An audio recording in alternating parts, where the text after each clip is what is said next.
If you're American like me, odds are that you grew up believing that America is the greatest country in the entire world. When I moved abroad 5 years ago, that was when I realized how many lies I've actually been told. I honestly didn't realize how many things were broken in the United States until I left. What's up, travelers and future expats? I'm back with another new video, and this one is all about American lies I don't believe anymore after living in Europe.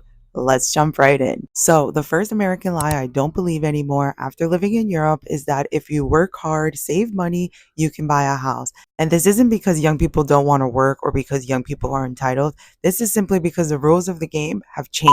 And the first thing I want to say about this is about urbanization and the poor urban planning that there is in the United States.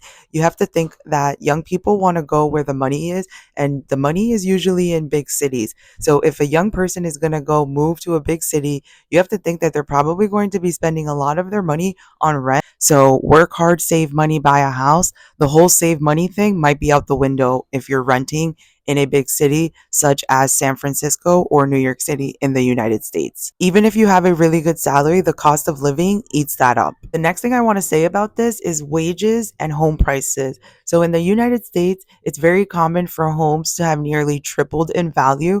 However, salaries have not increased. The math ain't mathin'. The next thing I want to say about this is that student debt delays adulthood in the sense that student debt affects your credit score, it affects your ability to save for a down payment or to even move out. Millennials are one of the most student debt burdened generations ever, and it shows. The next American lie I don't believe anymore after living in Europe is all about keeping up with the Joneses. And if you don't know what that means, I'll explain it to you really quick. It's basically an idiom that's used in many English speaking countries where you're comparing yourself to either your neighbors or your peers. So let's say your neighbor gets a new car, you feel that you need to get a new car to basically beat them.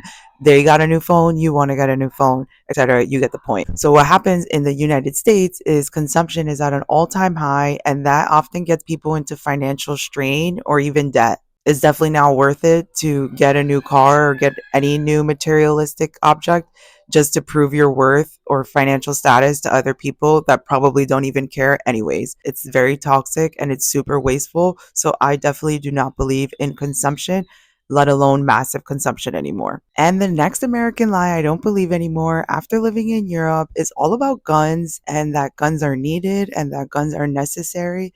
Listen, I've personally never ever been a fan of guns. I think it's so toxic. I think America is a very gun crazed culture, gun crazed country, let alone in states like Texas where it's open to carry and you see people walking down the street and they're legally can have a gun on their waistband. That to me is absolutely insane.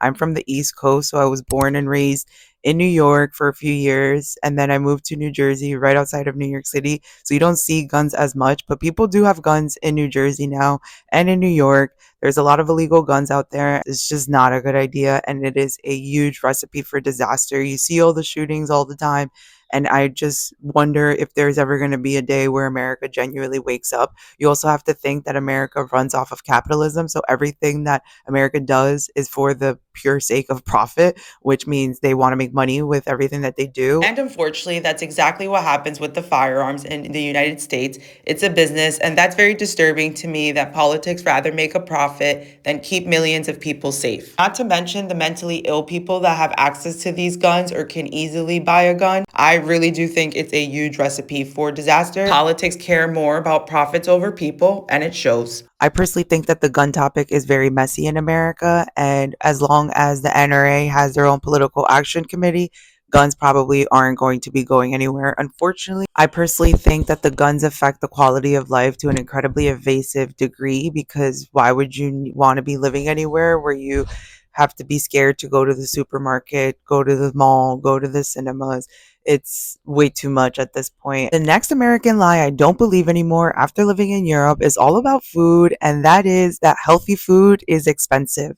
Healthy food is expensive in the United States, but if you go anywhere else, it's not that expensive. Living in Spain has taught me that you don't need to spend a fortune to actually eat healthy. Things here are normal priced, and it's really nice to be able to live somewhere where you can eat healthy and it's not going to make a hole in your wallet. And the reason why I don't believe this American lie anymore is because when I moved abroad, I've sufficiently seen that the cost of living is almost always cheaper outside of the United States. Also, adding on, I think the government needs to have a serious conversation with the FDA. So, the FDA is the Food and Drug Administration in the United States, and I think they're doing an incredibly poor job at their job because the food is so toxic in America. It gets a lot of people sick. So many of my friends have stomach issues, digestive issues. They can't eat a lot of things there. And if they maybe come to Spain or come to Italy, they can eat pasta, for example. And in the States, they can't eat gluten. It's pretty crazy to see how harmful your own food is from your own government that's supposed to help you and provide a decent quality of life for you. That the FDA could be protecting us better against harmful chemicals such as BVO and potassium bromate that are banned in places like Europe. The next American lie I don't believe anymore after living in Europe is all about rushing and having a quick pace of life, and that is so normalized in the United States. I can't tell you how many times I've eaten in my car, on my way to work, on my way back to work, just always in a rush. This type of pace of life leads to a lot of cortisol, which leads to a lot of stress and actually affects your health in the long run and in the long term. When you eat, you're supposed to eat calmly. You're supposed to be enjoying your food, paying attention to all the flavors that you have on your plate. Instead, in America, a lot of the time we're rushing, we're eating fast food, we're on our phones, we're not even paying attention to the food, we're not even paying attention to the company if there's anyone around us that we're eating with. It's so ridiculous to even think that type of pace of life is even sustainable in the long term, let alone when you have kids, because it is not. The next American lie I don't believe anymore after living in Europe is all about debt and that debt is normal. I think debt is way too normalized in the United States. And I think that leads to a lot of stress, a lot of financial ruin, and a lot of overly consumption behaviors. I don't think this type of debt is normal. I think it's a bigger sign of a broken system. The reason being is because the system is designed for most people to fail. Debt is designed into American life. So by the time you're 18, there's already people pushing you to get into debt. Maybe you have to take out student loans to cover your college tuition. Maybe you need a car to get you to your job that's getting you through school, let alone if you have a medical emergency or some type of medical illness. Adding on to this debt topic, you then also have luxuries in life, which are things like buying a house. You also have things like having kids. You also have things like paying for weddings. So, fun fact, the average wedding in America costs about 40,000 US dollars. So, that's a lot of money. And for example, even if you split that as a couple, that's still about 20K on each end. That's a lot of money. That could potentially be a down payment towards a house in the United States. So that's a good chunk of change just on a wedding, which is just one day essentially. So these are things that you have to start thinking about, especially because everything is so expensive in the United States.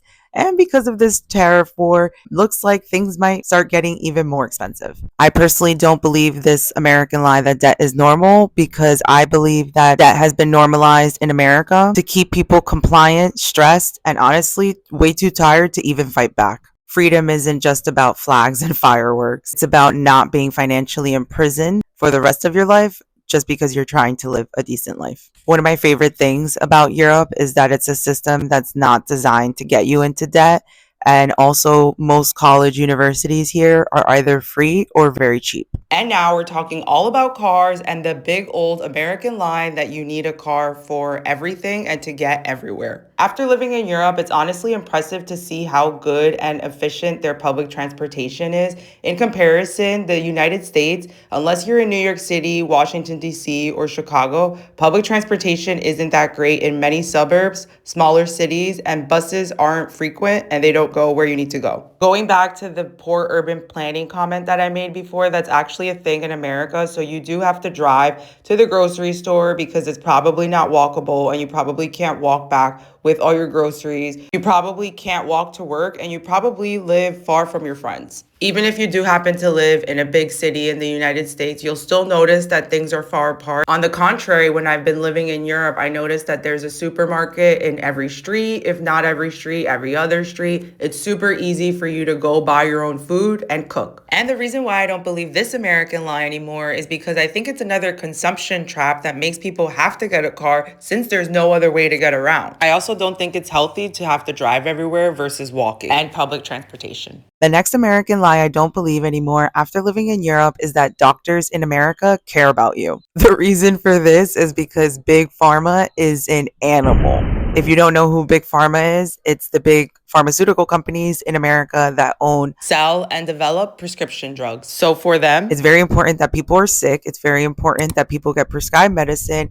And it's very important that people use their health insurance so they essentially get paid. And unfortunately, this shows us that Big Pharma also cares more about profit over people. No one's health should ever be a money-making business, and it's very sad to see people have to pay astronomical costs for basic medicine. The reason why I do not believe this American lie anymore is because I think there is a very big drug crisis in the United States. A lot of people get prescribed way too much medicine. It's putting a band-aid on the root of the cause when you can just get to the bottom of the root of the cause that's causing you this health issue and not be on medicine for a long time. But it's very important in the United States that these doctors keep you on medicine because this is how they make money through private health insurance. So that's essentially why I don't believe that big old lie anymore. That's all I have for you today. I hope you enjoyed learning about the American lies I don't believe anymore after living in Europe. Make sure you check out my latest videos if you're curious if you should move abroad as an American, and if you're curious about why I moved to Spain as an American. And then also we have my latest honest review of living in Madrid, Spain as an American. I talk about the pandemic and just having really bad luck right before I moved abroad. So yeah, we'll get into that into the other videos. Make sure you like this video, share it with a friend who wants to move abroad or who is thinking about moving abroad. Subscribe for more content like this, and I'll see you in the next video. Ciao.